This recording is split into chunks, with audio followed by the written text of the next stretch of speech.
அன்பார்ந்த தமிழ் சொந்தங்களே, சகோதர சகோதரிகளே, பெற்றோர்களே, பெரியோர்களே, உங்கள் அன்பு தம்பி அண்ணாமலை இந்த காணொளி மூலமாக உங்களிடம் சில கருத்துக்களை பதிவு செய்ய வேண்டும் என்று பேசிக் கொண்டிருக்கின்றேன். டிசம்பர் 23ஆம் தேதி 2024 அண்ணா பல்கலைக்கழகத்தில் அங்கே படித்து கொண்டிருக்கக்கூடிய சகோதரிக்கு மிக மோசமான கோரமான ஒரு பாலியல் வன்கொடுமை நடந்தது நமக்கு தெரியும். 23ஆம் தேதி நடந்த அந்த பாலியல் வன்கொடுமை 24ஆம் தேதி 25ஆம் தேதி ஒரு குற்றவாளியை கைது செய்தாங்க. 25ஆம் தேதி காலையிலிருந்து ஒரு சாமானிய மனிதனாக உங்களைப் போல நானும் பேச ஆரம்பித்தேன். அதன் பிறகு படிப்படியாக சமூக வலைதள பதிவுகள், பத்திரிகை நண்பர்களை சந்தித்து தொடர்ச்சியாக பேசியதன் விளைவு 25ஆம் தேதி சாயந்தரம் ஒரு கைதை காமிச்சாங்க. ஞானசேகரன் என்கின்ற ஒரு மனிதனை. 25ஆம் தேதி இரவு ஞானசேகரன் யார், எந்த கட்சியை சார்ந்தவன், யாரோடெல்லாம் தொடர்பு இருக்கு, அதையும் உங்கள் முன்னால் நாங்கள் வச்சோம். எல்லா அரசியல் கட்சிகளுமே எடுத்து போராடினாங்க, பேசினாங்க. அதனால இது நான் அரசியல் பேச விரும்பல. முதல்ல நாங்கள் அது ஓட்டப்பந்தயம் கிடையாது. முதல்ல அண்ணாமலை தான் ட்வீட் போட்டான். அதை மாதிரி நான் ஒரு கீழ்த்தரமான அரசியல்வாதி கிடையாது. மாற்றம் வேண்டும் என்று விரும்பக்கூடிய உங்களை போன்ற ஒரு சாதாரண மனிதன். இன்னைக்கு நான் அதை பற்றி பேசல.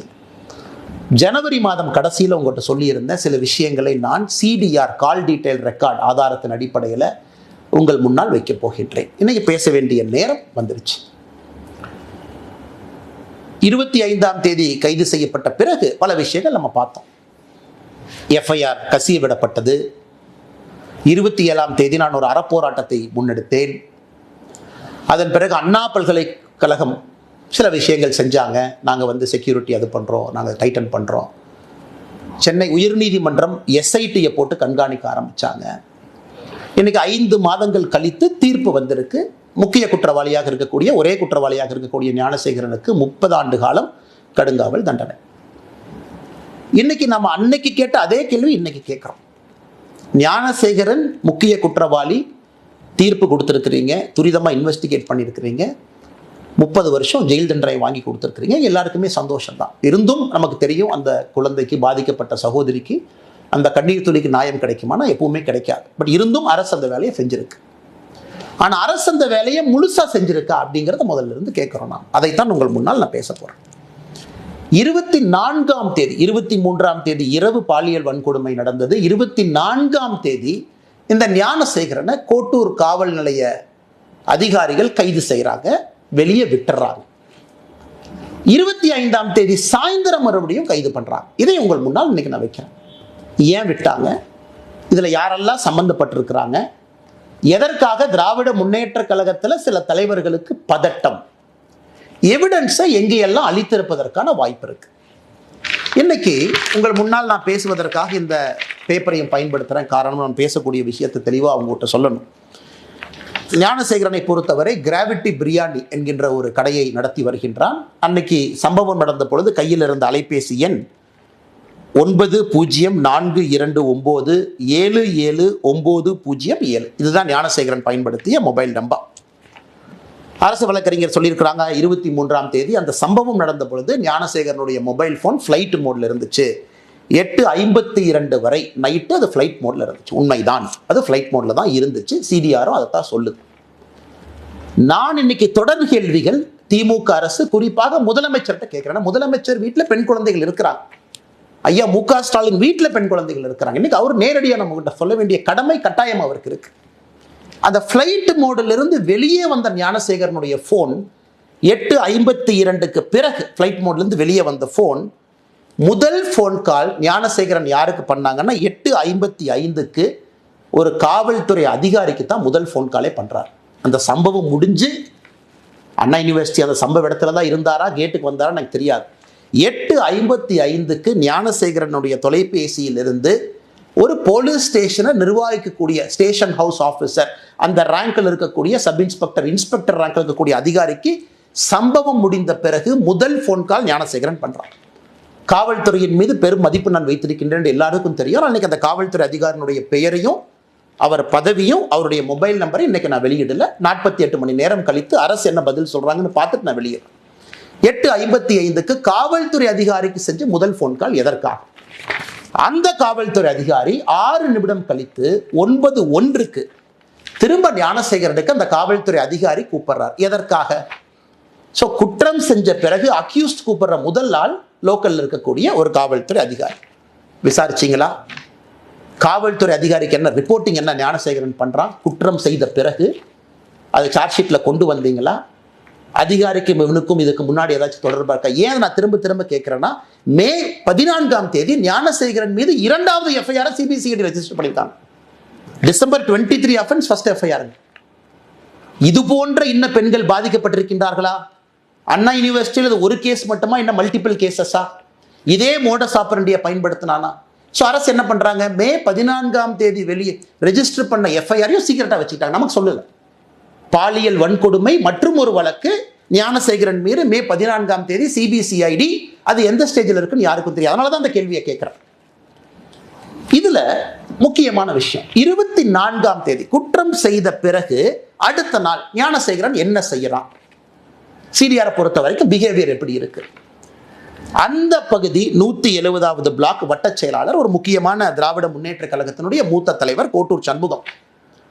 கோட்டூர் சண்முகமும் ஞானசேகரனும் அன்னைக்கு 24 காலையிலிருந்து சாயந்தரம் வரைக்கும் 6 முறை பேசுறாங்க. நீங்க கேட்கல, என்னங்க அரசியல் கட்சியில் 2 பேர் இருக்கிறாங்க, பேசலாம் இல்லைங்க. அதுக்கு முன்னாடி ஒரு வார பேட்டர்ன், அதுக்கப்புறம் ஒரு வாரம் இருக்கக்கூடிய பேட்டர்னை வச்சு நான் அனலைஸ் பண்ணி சொல்றேன்.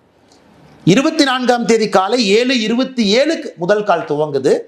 4:01 PM வரைக்கும், சாயந்தரம் 4 மணி 1 நிமிடம் வரை 5 முறை பேசுறாங்க 2 பேரும்.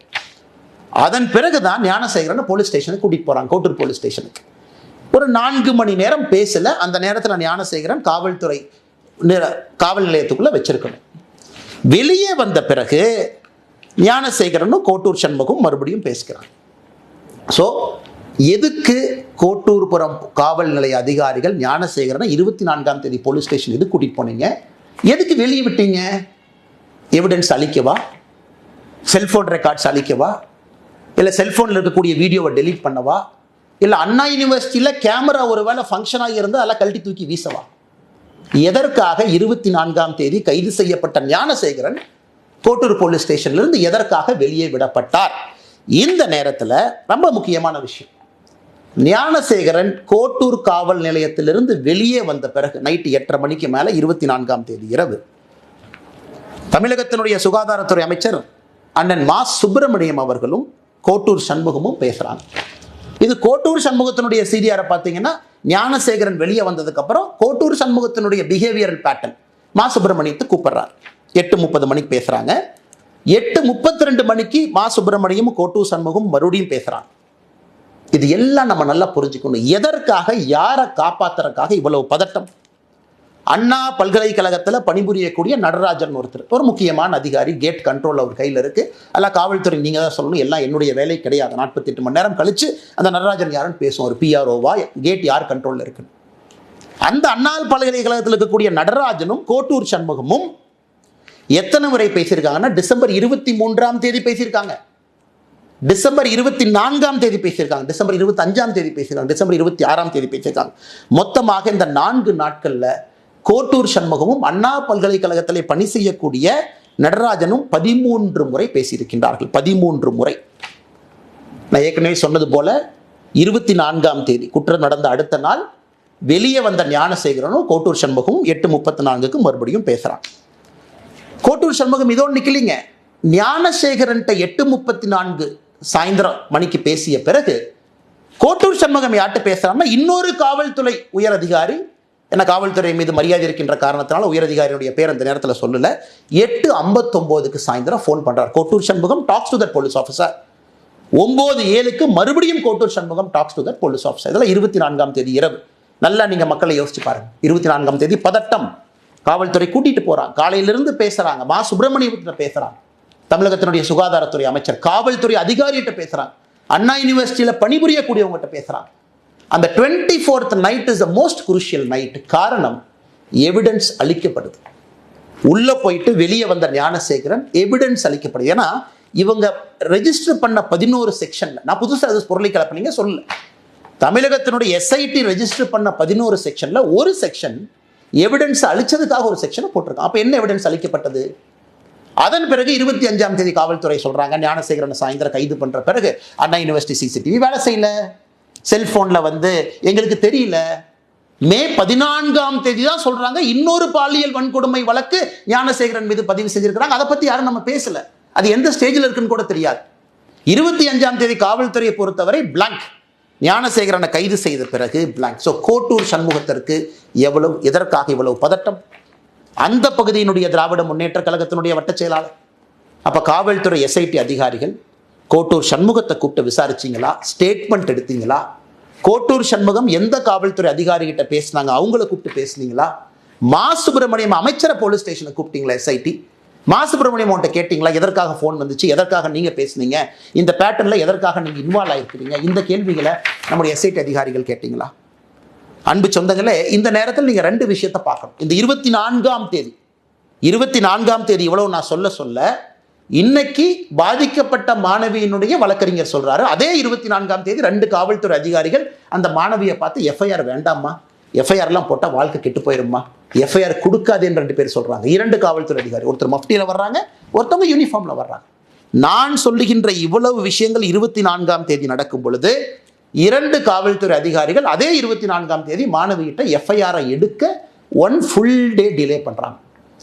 ஸோ அதனால் இது எல்லாமே உங்களுடைய கவனத்துக்கு கொண்டு வருவது மட்டுமல்ல, உங்கள் முன்னால் இந்த நேரத்தில் நான் வைத்திருக்கின்றேன். அன்பு சொந்தங்களை, இன்னைக்கு நாம கேட்கக்கூடிய முக்கியமான கேள்விகள், யார் அந்த சார்? அதே கேள்வியை திரும்ப நம்ம கேட்கிறோம், முதல்ல இருந்து கேட்டுக்கிட்டு இருக்கோம். சர்க்கம்ஸ்டன்ஷியல் எவிடன்ஸ் என்ன? இதெல்லாமே ஓப்பன் CDR கால்ஸ்.